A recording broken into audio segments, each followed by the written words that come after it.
so beautiful, and world, because I got people donating all over the world. Mad love out to everyone right now that has already pledged and given a donation. We're at the 100 mark already, and we're only half hour into our show.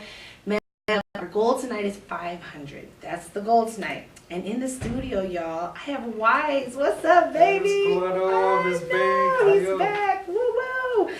We've missed you, so it's a beautiful thing having you here. Yes. And Thank you for having me. always, always. And Jules, you can use by Wise, you guys. Each and every week, you're gonna get the hottest.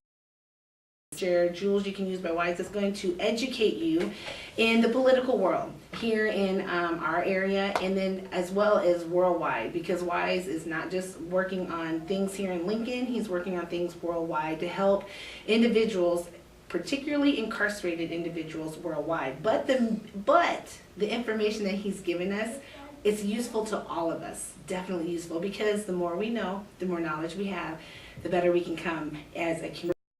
We can be as a community, an individual, and a world member, So with that being said, we're going to definitely jump in and introduce Wise again. Jules, you can use. And some of you don't know a lot about Wise's story. Some of you guys do, but we've never taken the time on the Kick It session to actually talk about story Wise. So we're going to give a little information to the people about Wise and who you are, and let's talk about that. Who are you? Where are you originally from, yo? Okay, yeah, I go by the name of Wise, but my mother named me Sean.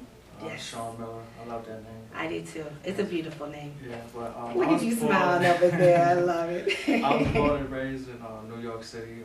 By the way, Jamaica, Queens. Shout out to my peoples out there, my cousins out there.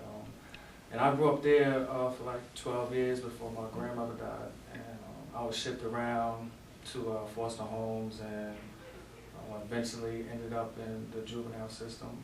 I did 4 years in a juvenile facility. Mm. And when I was released at 16, I hit the streets.